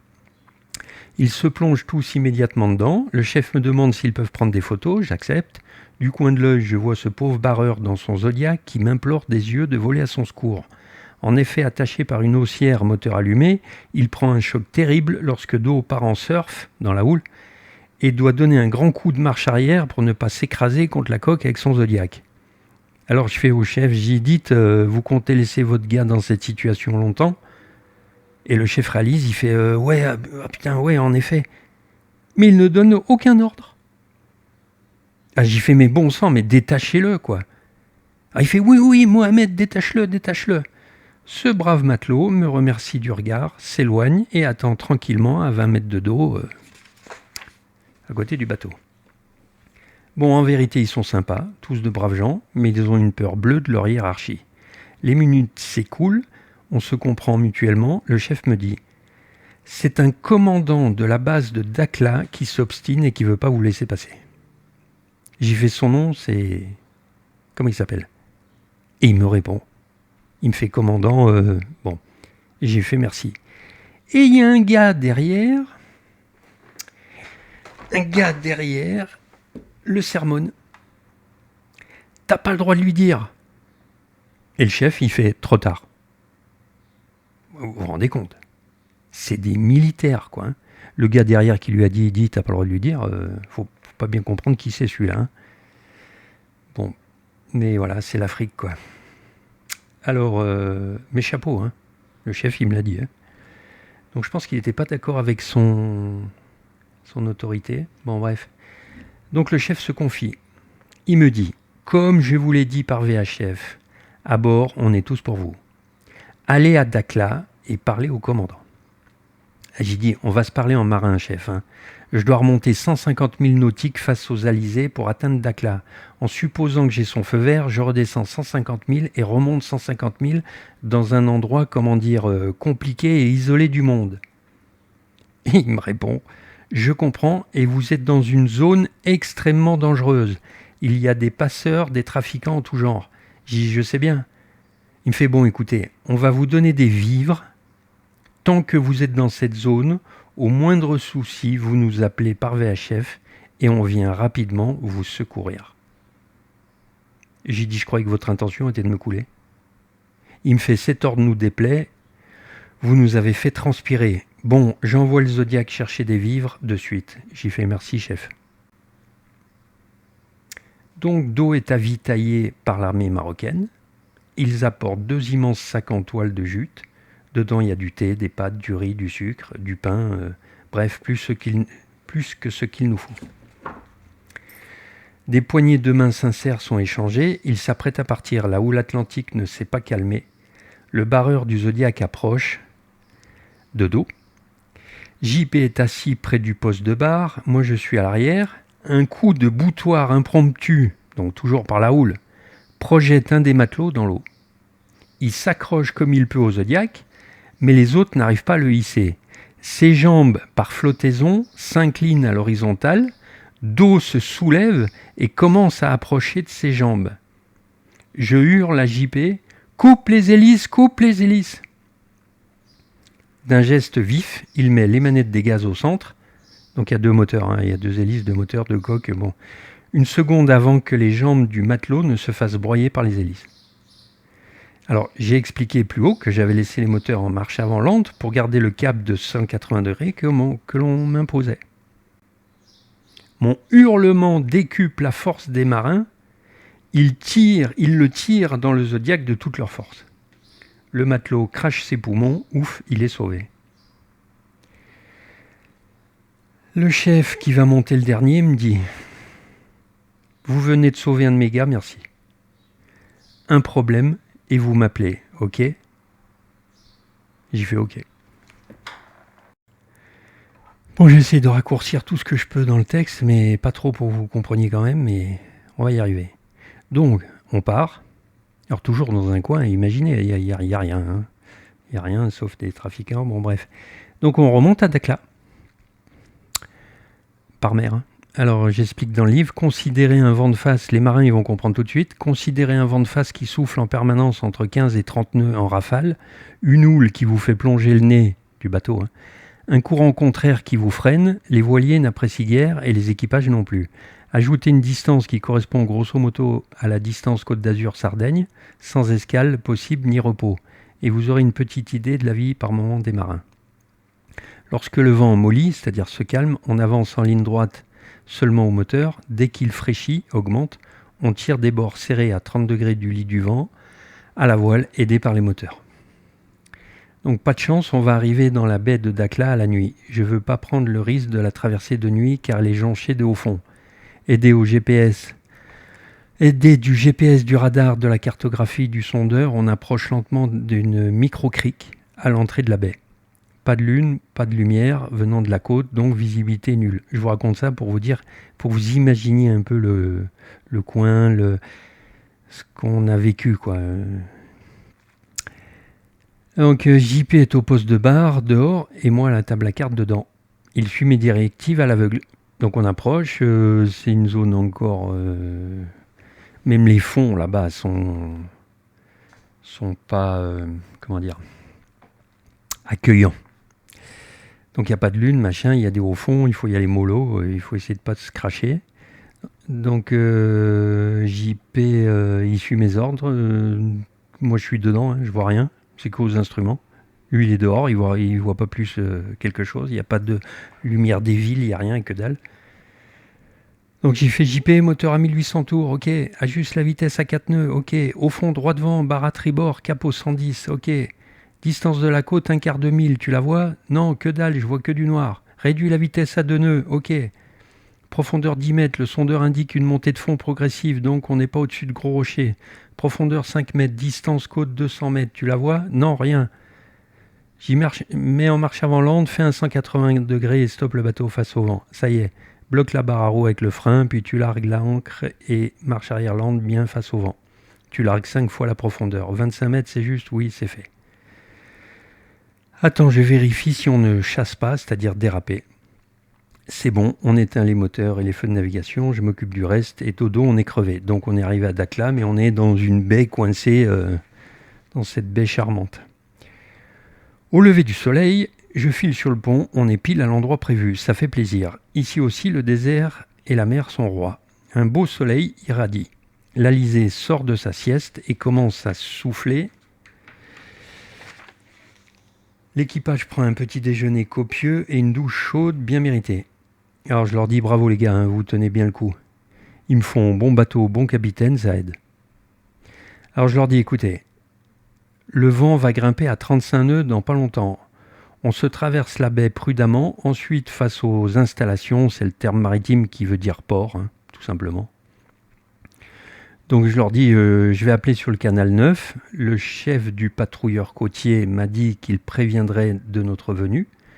Donc la capitainerie ne va pas être étonnée qu'un voilier est dans les parages. S'ils envoient 5 par année, ce doit être le bout du monde. Il y a 2 ports, un marchand et un militaire, pas de porte-plaisance, donc je n'ai aucune idée de la place que l'on va nous proposer. 6 places il y a. En conséquence, préparez le pont pour un accostage tribord, bâbord ou arrière, ouvrez les filières latérales des deux côtés, installez tous les pare-battages à poste. Ça va souffler, alors prudence, tombez pas entre le quai et la coque. Dernière précision, les marins sont plus accommodants que les terriens, l'administration marocaine va certainement être plus tatillonne que le patrouilleur à notre égard. On reste calme. Allez, go, on y va. À peine avons-nous levé l'ancre que Z repère des militaires en haut d'une colline qui se dirigent en courant vers un Zodiac. « Alain, on va avoir de la visite, regarde à 6 heures. » J'y fais bon, allez, ça y est, c'est encore un comité d'accueil, ce coin est vraiment charmant. Le Zodiac s'approche par bâbord, je ralentis pas, on se parle de bord à bord, ce qu'on appelle. Ah, il me fait armée royale marocaine, que faites-vous ici? J'ai dit bon, vous fatiguez pas, appelez la capitainerie et dites que d'eau arrive. Ils sont au courant. Il me fait je vérifie. J'ai dit bah faites. Il me fait bon, bah ok, tout est bon, allez, au revoir, au revoir. Et là je dis éole éternue, le vent grimpe à 38 nœuds. Alors 38 nœuds pour un voilier, ça commence à être assez sérieux, on va dire. Donc devant la digue, j'appelle d'eau catamaran pour capitainerie de Dakhla, vous me recevez? Et il me fait oui, bonjour. Bonjour, une place pour nous, ça souffle dehors. Il me fait entrer par la jetée sud et accoster vers l'autre catamaran. Je lui fais bon, ben bien reçu, merci. Le port marchand est minuscule. En fait, c'est un port de pêche. Les chalutiers sont littéralement agglutinés, collés les uns aux autres. On en compte 10 à couple, donc côte à côte. Ils ont des haussières mouillées par l'arrière qui envahissent le port, donc on peut se prendre les hélices dedans. En plus, il y a du vent, ouais, comprenez. Si le bateau dérive, vous avez une haussière qui se balade, ça se prend dans l'hélice, le moteur s'arrête, vous dérivez, vous crachez, bon bref. Et ça crie de tous côtés, ça gigote, des chaluts reculent à l'arrache, ils font aller leur moteur avant, arrière, bon, vraiment à l'africana, hein, sans dénigrer les Africains. D'autres donnent de grands coups de gaz pour se maintenir en stationnaire. Son purée de catamaran, je le vois, mais il y a un gros Zodiac noir amarré sur son flanc bâbord. Je slalome entre cette cacophonie. Les pêcheurs ont les yeux rivés sur d'eau. Je dois lâcher la barre à roue et la tenir d'une main pour saluer de l'autre. Alors, les vrais marins sont une famille, hein. C'est vrai. Hein. Donc, ils se saluent, et surtout quand il y a du vent. Bon, les vrais marins, je dis, parce que les autres, ceux qui croient qui barrent un bateau comme si ils conduisaient leur voiture, ils disent pas bonjour. Certains comprendront. Alors, éole ne lâche rien. L'aiguille de l'anémomètre flirte avec les 40 nœuds. Donc, il y a 40 nœuds de vent, ça fait du quasi 80 km/h. Alors j'y fais capitainerie de Dakhla, là, ici d'eau, hein, impossible d'accoster à coupe du catamaran, un Zodiac m'en empêche, si j'essaie, je vais le pulvériser. Il me fait ah ouais, c'est le Zodiac des commandos de la marine, et je les rappelle pour qu'ils l'enlèvent. Je dis bon ben merci, mais s'il vous plaît, dites-leur d'activer quoi. Il me fait ouais, on fait au plus vite. Ah, les contradictions africaines m'étonneront toujours. Il m'était en fou pour déplacer le Zodiac de 10 mètres. Pendant ce temps, je fais des allers-retours dans ce mouchoir de poche. D'eau a une prise au vent conséquente, le maintenir en stationnaire est une gageure. Je préfère me balader et enfin la voie libre. Donc j'adopte la méthode de l'aviation. Bon, ça c'est un truc technique. Branche vent arrière en parallèle, puis virage serré bâbord, manette des gaz tribord à fond, le bâbord mi-gaz, alignement. Bon, enfin je me mets à coupe quoi. Le catamaran auprès duquel nous sommes à couple est quasi une épave. En fait, il a accroché un pont avec son mât et ses propriétaires l'ont abandonné. Racheté par un Marocain, un matelot, vit à bord et il me dit « Qu'est-ce que t'as fait ?» Je fais « Moi, rien. » Il me dit « Je vois un comité d'accueil arriver là. » 4 voitures se garent, il en sort des militaires, les services secrets, des officiers, enfin la totale. Donc j'adopte la même stratégie qu'avec le patrouilleur. Bonjour messieurs, bienvenue à bord, veuillez enlever vos chaussures. Je suppose que votre patrouilleur côtier vous a informé. Il me fait oui, on est au courant. Donc rebelote, je sors tous les documents, j'explique, il photographie, du coup la douane oublie de fouiller le bateau. Je les laisse pas prendre le dessus. L'ambiance devient sympathique. Ça voilà un cas. En Afrique c'est comme ça. 10 minutes avant, on veut vous faire je sais pas quoi, et 10 minutes après, ça va. C'est comme ça. Je me mets à leur place, ils doivent me prendre pour un gars spécial, mais ils respectent mon audace. C'est alors que je repère un gars sur le quai, accroupi, et il me fixe. Alors j'ai assez côtoyé l'Afrique pour sentir les personnalités hors normes. Mon nez me dit que lui en est une. Pendant que les officiels sont plongés dans les documents, je m'approche de lui sans même un bonjour, il me propose. On se voit tout à l'heure, hein, quand ils sont partis. Je fais bon, ok, attends. Le haut gradé m'annonce que les formalités d'usage sont terminées et qu'ils ont assez d'informations sur mes intentions. C'était leur mot-clé, ça. Il faut tout de même passer à la douane au bout du quai, qui fait au moins 1 kilomètre de long, pour un dernier tampon. Je charge Z et JP de s'en occuper et demande s'ils peuvent les emmener en voiture. Serviables à souhait, ils acceptent, ce qui me laisse le champ libre. Avec le gars. Une précision s'impose. Il est impératif que je protège les personnes qui vont suivre dans le récit. De fait, je vais un peu brouiller les cartes volontairement, mais le fond est juste. Donc l'homme accroupi m'emmène en ville dans une voiture. Il me présente à Charlie, je monte avec lui en voiture, il est pêcheur de métier, enfin là j'embrouille les cartes. Parce que, il parle un français impeccable, son œil est vif, ses gestes sont calmes. Et il me dit dans la voiture, « Alors, tu es bien loin de chez toi, que fais-tu ici, dans ce coin perdu ?» J'ai dit, « Tu connais la côte des phoques, plus au sud ?» Il me fait, « Les phoques moines ?» « Ouais, je connais. » J'ai dit, « Une expédition scientifique s'est rendue dans la zone. » Je lui explique. Et il me fait, « Ton frère ?» Il avait quel âge ? J'ai bien 24 ans. Donc j'écourte un peu le texte, hein, tout ce que vous savez, je ne vais pas me répéter. Donc je lui explique tout. Et quand on arrive au patrouilleur marocain, j'ai dit, il y a un patrouilleur marocain qui a voulu me couler, enfin qui m'a menacé, et qui a stoppé mon voilier à 16 000 nautiques de la zone. Et il me fait, avant, il n'y avait pas de patrouilleur, le Maroc n'avait pas de patrouilleur. J'ai dit, je sais, c'est ce que j'avais comme information, c'est bien pour ça que je pensais réussir. Je devais foncer sous les falaises, stopper à la hauteur de la Land Rover, comme les falaises font 20 à 30 mètres de haut, impossible de voir quoi que ce soit depuis la mer. Je devais lancer un drone, alors ça c'est pareil, hein, les drones ils sont... Si vous dites que vous avez un drone dans certains pays, c'est à tôle direct. Hein. Ils ont une paranoïa, mon pauvre. Bon, bref, j'en avais un quand même. Je devais lancer un drone immédiatement après notre arrivée, photographier et filmer. Alors ça, je vous le lis parce que ça précise vraiment ce que je voulais faire. Bref, en admettant que je n'étais pas repéré, arrivé sous les falaises, je déplaçais mon bateau 3 km au nord, vers la seule plage du coin. J'aurais jeté l'ancre, je sais que le fond est sableux, donc même si le vent se levait, parce qu'il n'y a même pas de crique en plus là-bas, hein, on ne peut même pas se protéger dans une crique, et c'est vraiment un coin charmant dans tous les sens du terme. Donc même si le vent se levait, l'ancre aurait tenu le coup sans déraper. Un des membres de mon équipage m'aurait emmené vers la plage en Zodiac. Si la marée, la houle et les vagues étaient en ma défaveur et que débarquer directement devenait dangereux, j'avais prévu un sac étanche attaché à un de mes pieds. Habillé d'une combinaison de plongée et de palmes, je serais sorti de l'eau par mes propres moyens. J'ai un peu l'habitude de la mer et des conditions difficiles. Une fois sur la plage, je laissais sur place les affaires mouillées, m'habillais de vêtements secs, gonflais et enfilais les chaussures anti-mine. Armé d'un GPS, d'un talkie-walkie, j'aurais longé les falaises au plus près en trouvant un compromis. Ne pas m'approcher inconsidérément d'elles, car elles sont rongées par-dessous, donc il y a un risque d'effondrement, et ne pas bifurquer dans les terres où le risque de tomber sur une mine augmente. Les chaussures n'en sont pas réellement, ce sont des raquettes, la vitesse de marche est considérablement réduite. Une fois que mon GPS m'aurait indiqué que j'étais à la bonne latitude, le plus dangereux restait à parcourir les 300 mètres jusqu'au Land Rover.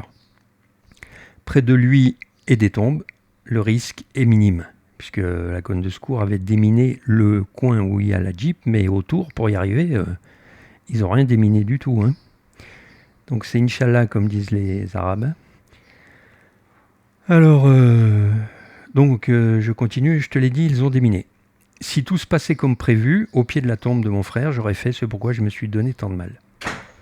Mon équipage devait surveiller le navire et rester en contact avec le talkie-walkie. Eux avaient à bord un téléphone satellitaire avec tous les numéros de téléphone imaginables en cas d'imprévu. L'option de me suivre avec le drone n'avait pas été retenue, pas assez de batterie. Leurs directives étaient les suivantes, interdiction absolue de débarquer même pour me secourir. Si j'étais blessé mais pouvais communiquer avec le talkie-walkie, j'aurais avisé de la situation sur le moment. Sans nouvelles de ma part, ils avaient ordre de lancer le drone à ma recherche. Si le constat était que j'étais décédé pour une raison quelconque, ils devaient appareiller sans plus attendre, se diriger au maximum de vitesse dans les eaux internationales, informer qui de droit de la situation, donc ils avaient des numéros, et demander du secours maritime, car ils ont une compétence assez bonne de la navigation et peuvent attendre en toute sécurité, mais pas la compétence de ramener le bateau jusqu'aux îles Canaries. L'assureur aurait d'urgence mandaté un skipper qui aurait ramené le bateau en France, avec ou sans mon équipage, mais de toute façon, il les aurait pris en charge et mis à l'abri. Voilà maintenant, Charlie, tu sais pourquoi je suis ici. Il me fait « Putain, c'est incroyable, j'ai jamais entendu une histoire pareille. Permets-moi de te dire que tu as des coronesses. » J'y fais « Non, Charlie, pas plus que toi, hein, mais un amour pour mon frère. J'ai fait le serment que j'irai sur sa tombe un jour, si Dieu le veut. » Et là, alors, bon, pays musulman, hein, pays... Il me fait « Tu t'es chrétien ?» Alors je fais une précision, je déteste mentir. Hein. Le silence est nettement préférable. Dans ma vie, cela m'a créé moult ennuis. On me dit toujours, ton parler est trop franc. Mais qu'est-ce que ça veut dire ? Le sport national, c'est de trahir la vérité le plus possible. Bon bref, tant pis, je suis ainsi fait.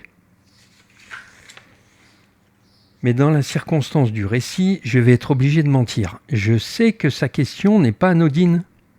Ma réponse va déterminer la suite. De fait, je m'exclame, oui, je suis chrétien. Il me fait quelle église ?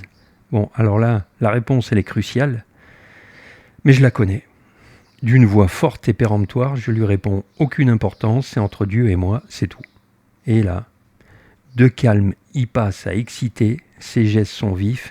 Voilà, c'est exactement ça, entre Dieu et nous, point barre, on est pareil. La voiture fait des embardées tellement il s'agite. J'y fais « Oh, calme-toi Charlie, on va finir dans le décor. »« C'est bon, je vais t'aider, ton but est noble. » J'ai dit « Écoute, Charlie, réfléchis bien avant de t'engager. Hein. Ne te vexe pas, mais si c'est pour m'accompagner partout et me demander à la fin quelques sous, ne perds pas ton temps et le mien avec. » Il me fait « Ça n'a rien à voir avec ça, je vais t'aider, je le jure devant Dieu. » Lorsqu'un musulman vous dit ça, ne lui demandez pas s'il est sérieux. Hein. Cette phrase vaut tous les contrats du monde. Pour eux, Dieu voit tout et entend tout. Hein. S'il ne le fait pas pour vous, il le fera pour lui, hein, car il aura peur de devoir rendre des comptes devant l'Éternel. Et ça, c'est vrai. Hein. De nouveau, pour eux, c'est important, c'est ça que je veux dire. Ah, il me fait, que veux-tu ?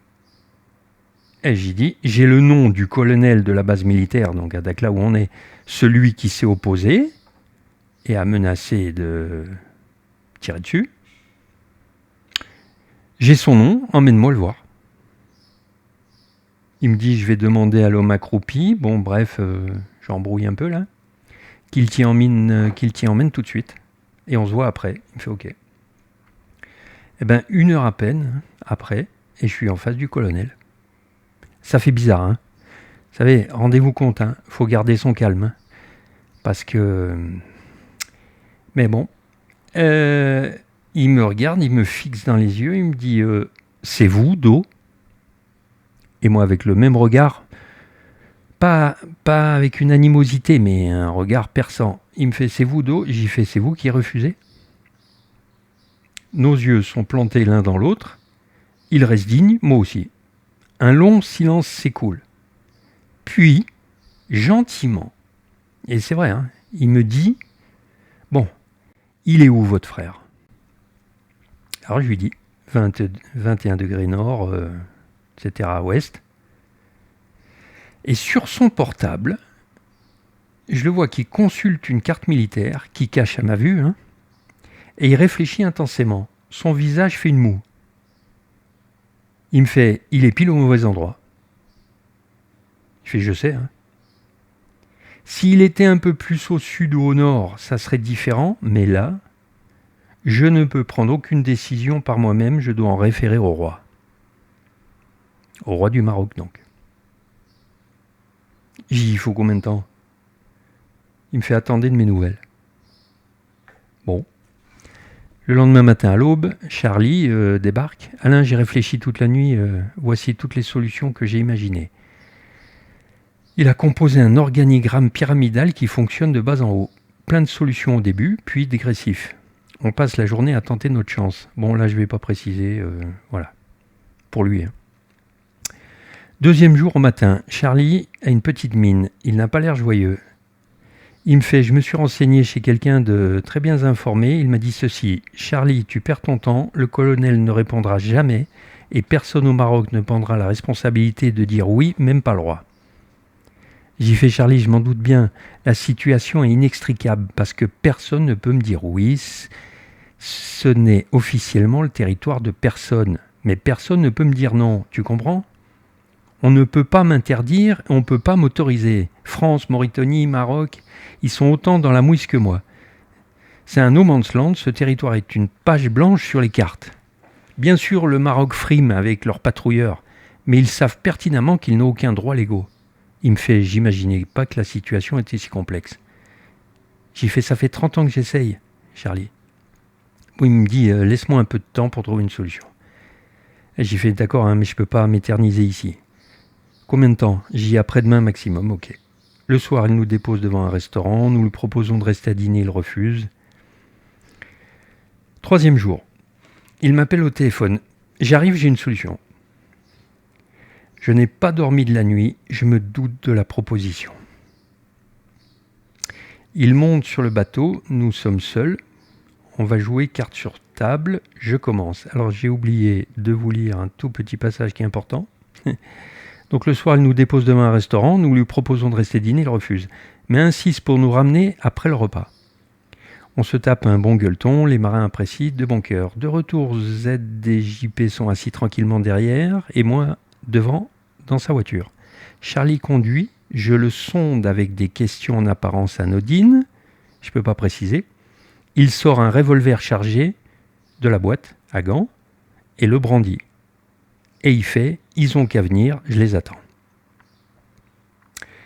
Donc, 3e jour, il m'appelle, il me dit, j'ai une solution. Moi, j'ai pas dormi de la nuit, je me doute de ce qu'il va me dire, parce que ce que j'ai testé la veille avec... J'ai compris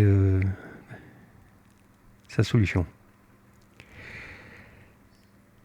Alors, j'ai dit, écoute, on va jouer carte sur table, donc je commence, j'ai dit, tu es pour le Front Polisario.